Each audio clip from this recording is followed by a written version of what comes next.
नमस्कार, मैं हूं अतुल सिंघल। राज्यसभा सांसद और आम आदमी पार्टी नेता संजय सिंह आजकल ईडी की हिरासत में हैं, उनकी रिमांड पर हैं। लेकिन उन्होंने अदालत के सामने यानी संजय सिंह ने अदालत के सामने ये कहा कि उनकी जान को खतरा है। ईडी की हिरासत में या थाने ले जाते और लाते वक्त उनकी हत्या करवाई जा सकती है। उनके आरोप किस पर हैं, क्या उनका मंशा है ये बात कहने की, और किससे उनको खतरा हो सकता है, इन सब मुद्दों पर चर्चा करेंगे। हमारे साथ हैं डॉक्टर नंदकिशोर गर्ग। गर्ग साहब, संजय सिंह ने जो बयान दिया ये बड़ा बयान है कि मेरे को ईडी के पास रखा जाए, तुगलक रोड थाने ना ले जाया जाए, मेरी हत्या हो सकती है। हत्या कौन करा सकता है? जिसको इस हत्या से कोई लाभ हो, कोई डिस्क्लोज इसने करना हो वो ना करे, तो कम से कम सरकार को तो कोई लाभ है नहीं। सरकार तो डिस्क्लोज कराना चाहेगी, तो डिस्क्लोज कौन नहीं कराना चाहेगा? जो इस गैंग के अंदर जो लूट खसोट गैंग बना हुआ है, बड़ा पाक साफ, जो अपने आप को ईमानदारी का ढिंढोरा भी पीटेंगे और करोड़ों रुपए इकट्ठा भी करेंगे और सबूत भी नहीं देंगे। और खर्चा है वो नज़र आ रहा है सबको। खर्चा तो आखिर चुनाव लड़ रहे हैं, आज भी मध्य प्रदेश छत्तीसगढ़ गारंटियां दे के आ रहे हैं, स्पेशल जहाज़ में घूम रहे हैं। पूरे गोवा में चुनाव लड़ा, पंजाब में तो लड़ा भी और जीता भी, दिल्ली में भी 3-4 चुनाव लड़े, खूब खुल के पैसा खर्च किया। आप तो दिल्ली के हैं जी। तो मारेगा कौन? तो फिल्मों में देखते नहीं हो गैंगस्टर्स और ये वार होती हैं, सबसे बड़ा जो बदमाश होता है, वो जो शक्ल भी कम दिखाता है, वो नीचे वालों को एलिमिनेट कराता है। तो इस पूरे गैंग का नेता कौन है जिससे खतरा हो सकता है? जो कहीं वो है ना, जैसे हाथ में भी पहने रहते हैं, क्या बोलते हैं, निशान ना पड़े कहीं, ग्लोव दस्ताने, ऐसे देखते हैं फिल्मों में कई बार जो डॉन होते हैं, तो और मरवाते भी वही हैं। तो इनको खतरा हो सकता है तो इन्हीं की पार्टी के किस उन लोगों से हो सकता है जिनको ये खतरा है कि कहीं संजय सिंह सारी बात बोल ना दे, क्योंकि मर्द तो है, बहुत बड़ा ऊंचा बोल रहा था, करके दिखाओ, मेरे चेलों को क्यों छेड़ते हो, मेरे को बुला लो। बुला लिया, भगवान ने इच्छा पूरी कर दिया। मोदी जी अगर इतने सक्षम हैं तो उन्होंने कर दी, तो इसका मतलब मोदी जी बहुत ही भगवान बन गए हैं, तो इसको तो फिर जमानत होगी नहीं। ये कहना चाह रहे हैं कि संजय सिंह ने चाहे व्यक्तिगत लाभ ना लिया हो, लेकिन इस भ्रष्टाचार से जिन लोगों को फायदा हुआ है, निश्चित तौर पर वो आम आदमी पार्टी के बड़े नेता मुखिया हो सकते हैं, तो वही संजय सिंह के लिए खतरा हो सकते हैं। आखिर इसका स्ट्रक्चर देखो। आम आदमी पार्टी में बनाने के टाइम में अन्ना हजारे की ब्लेसिंग्स, प्रशांत भूषण, शांति भूषण 1-1 करोड़ रुपए के चेक दिए, सीताराम जिंदल ने 1 करोड़ का चेक दिया, मैं बहुतों को जानता हूँ, मुंजाल्स ने दिए। कईयों को दिक्कत भी आई हुई है उसके कारण, क्यों पाप करेंगे ना तो कई बार झूठी FIR सच्ची, कल भी बेल करानी पड़ी है पवन मुंजाल। मैं ये देख रहा हूँ इनके साथ जो अच्छे लोग थे, किरण बेदी थी, कहाँ है आज? योगेंद्र यादव थे, वो पत्रकार भी थे, एनालिसिस्ट भी, आजकल मुझे तो नज़र नहीं आ रहे कहीं। कुमार विश्वास, इसी ढंग से एक वो आशुतोष जी महाराज, बड़े बड़े लोग, पूरे गांधी जी का एक वो आया था पड़पोता, पूरे मद्रास में, बम्बई, सब जगह आए थे, वो सब कहाँ गए? केवल कौन बचे हैं अब? यस मैन, हाँ में हाँ मिलाने और मोटा पैसा इकट्ठा करने वाले, जहाँ मौका लगे। पंजाब में अभी तो ये के बाद पंजाब का नंबर आ रहा है ना, क्या पॉलिसी और क्या झूठ सपने बेचते हैं। स्कूल ऑफ एक्सेलेंस, बढ़िया फिल्म बना के उस फिल्म को दिखाए जाओ। राज कपूर की एक फिल्म आई थी और 1-1 रुपये में मकान बेचे थे, श्री 420। मैं बचपन में देखी थी श्री 420, 1960s की है। तो इसने वो सारी फिल्में इसने भी देख रखी होंगी। ये पूरा एक गैंग है, और किसको मरवा दें, ये किसको जिंदा रखवा दें, इनका भगवान को सब चीज़ों का मालूम है, रहेगा भी। परंतु मेरा ये मानना है कि इनको अप्रूवर बन के बता ही देना चाहिए, फिर Z+ दे देंगे ना, क्योंकि ये तो मोहरे हैं, संजय सिंह और सिसोदिया। मोहरे भी और थोड़े थोड़े प्यादे भी हैं इस आदमी का, जिसका ट्रैक रिकॉर्ड है। एक वो ममता पिन्यूली काले तो खुल के बोलती है, जो आदमी टिकट ब्लैक करने के अलावा एक डिप्लोमा करके भी नौकरी नहीं की। आखिर ये हाई स्टैंडर्ड ऑफ लिविंग कैसे मेंटेन करता हूँ मैं, हूँ या आप? गाड़ियों के साथ घूमेंगे, चलो कोठी सरकारी बंगला मिल जाए तो बड़े वाला चाहिए। राघव चड्ढा ने सिद्ध कर दिया ना, कोर्ट में खड़ा है कि मेरे को तो 6 नंबर की टाइटल की बजाय 7 का एक बार दे दिया, तो मेरा 7 रखो। क्यों मेरी तो सेलिब्रिटी हो गया हूँ मैं, मेरे को तो उस कल बोला है कोर्ट में मेरे 20 तो मेरे सिक्योरिटी के लोग रहेंगे पंजाब के। तो ये वो कौन लोग हैं ये, और उनको खतरा क्यों है? जो आदमी कह रहे थे हमें कुछ नहीं चाहिए, हमें गाड़ी नहीं चाहिए, हमें बंगला नहीं चाहिए, हमें सिक्योरिटी नहीं चाहिए, हम साधारण व्यक्ति हैं, घूमते फिरते रहेंगे, आज सब कुछ उल्टा। और वैसे भी जो आपने सिक्योरिटी की बात की, राज्यसभा सांसद को सुरक्षा देना तो राज्यसभा सचिवालय का काम है, किसी राज्य सरकार का नहीं। और मैं सुरक्षा क्यों चाहिए किसी को?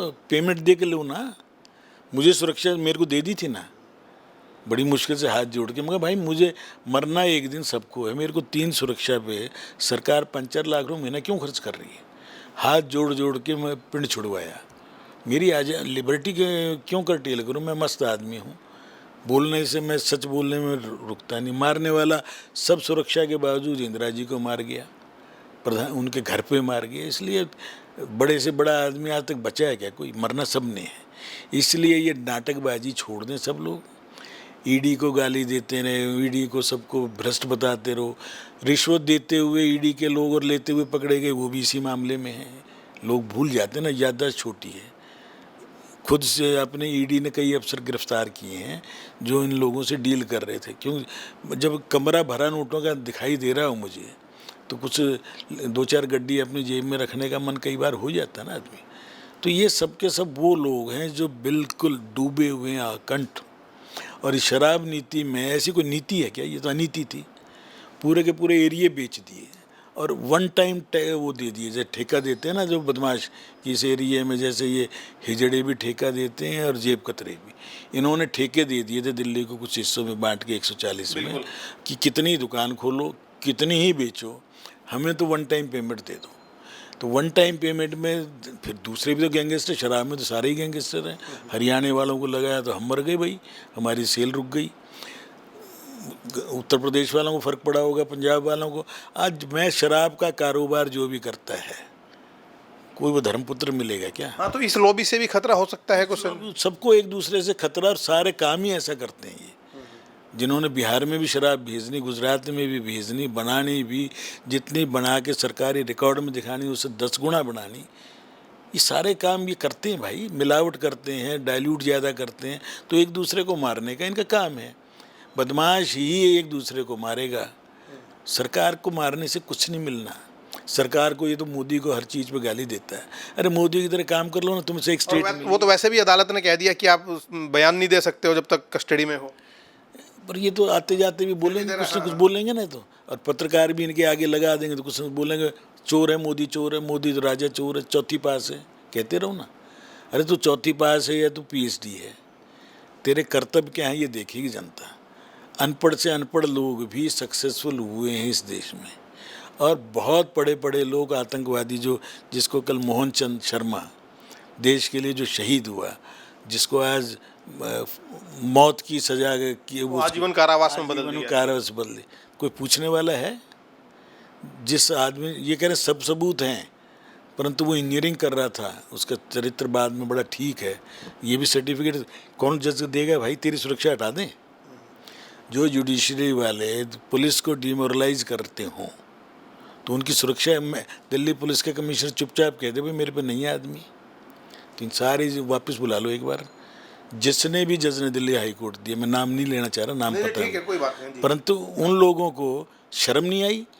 15 साल के बाद कोई निर्णय है, उन लोअर कोर्ट ने पूरे सबूत, ये भी कह रहे हैं तथ्य ठीक है, तो भाई मौत की सज़ा क्यों नहीं मिलनी चाहिए? नहीं नहीं, ये तो अभी इसकी ज़िंदगी इतनी बची हुई है, ये कारण है कोई? वो तो इजराइल से सीखने वाली बात है, किस प्रकार से दुश्मनों से बदला ले रहा है इजराइल। उसने एक बड़ी वहाँ की सेलिब्रिटी थी, देश के खिलाफ बोल के, कल उसकी टांग में गोली मारी कि जब तू सेलिब्रिटी बन, फिल्मों में कर ले काम, जाके लंगड़ी कर बन के चल। अरे देश पहले है, सरकार का जॉइंट बना दी, प्रधानमंत्री का लड़का फ्रंट पे जा रहा है। यहाँ मैंने एक निशंक के अलावा जो शिक्षा मंत्री थे, मैंने किसी का मिलिट्री में जाते उसने अपनी लड़की भेजी, लड़का तो है ही नहीं उसके, जो भारत के शिक्षा मंत्री थे, आज भी सांसद हैं हरिद्वार से। तो भारत के लोग तो मरने के लिए औरों को प्रोत्साहित करेंगे। फ्रंट पे मोदी जाके मिलेगा चीन के कलादी केदार जाके अपने सैनिकों को, अपने देश के लोगों को, और तुम यहाँ बैठे बैठे बयानबाजी करते रहोगे। ये जितने बयानवीर हैं सुप्रीम कोर्ट, हाई कोर्ट में, जो लेफ्टिस्ट का और लिबरलिस्ट का, ये लिबरल बनते हैं ना, नहीं नहीं फांसी की सज़ा देना तो मानवता के खिलाफ है, अंदर ये है।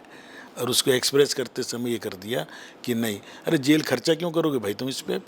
ये 50 साल और जिएगा, 50 साल इसके ऊपर 10-20 हज़ार रुपये महीना खर्चोगे ना, बिल्कुल, ये तो है। तो क्यों करोगे?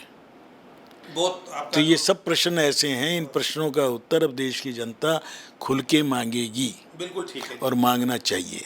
बहुत इसलिए संजय सिंह को खतरा किसी से नहीं है, सरकारी व्यवस्था से। आपस के गैंगवार के अंदर कोई खतरा हो सकता है, उससे उनको सावधान रहना चाहिए, या इस राजनीति से हमारी तरह अवकाश लेके सामाजिक काम करो, सोशल काम करो। बहुत बहुत धन्यवाद हमसे बात करने के लिए। बहुत गहरे सवाल उठाए हैं डॉक्टर नंदकिशोर गर्ग ने कि जिस प्रकार से बाटला हाउस एनकाउंटर के आरोपी को आजीवन कारावास की सज़ा दे दी गई, उसकी मृत्यु की सज़ा को बदल दिया गया। साथ में ये कहा कि जो सरकारी व्यवस्था है जिसके अंदर ईडी हो सकती है, सरकार हो सकती है, बीजेपी या पीएम हो सकते हैं, उनको संजय सिंह से किसी प्रकार का कोई खतरा नहीं है। उनको तभी फ़ायदा है जब ये जीवित रहें और सरकार के ये जो घोटाला हुआ है उसके पक्ष में बताएं कि किस प्रकार से घोटाला हुआ है। अगर किसी भी आरोपी को या किसी भी अभियुक्त को खतरा हो सकता है तो खतरा होता है केवल उन लोगों से जिनको उसने फ़ायदा पहुंचाया है या जिनसे फ़ायदा लिया है। तो ये अपने आप में जो सवाल है ये खुद में ही एक जवाब है। कार्यक्रम नमो इम्पैक्ट में आज इतना ही। अगले कार्यक्रम में फिर मिलेंगे, तब तक के लिए नमस्कार।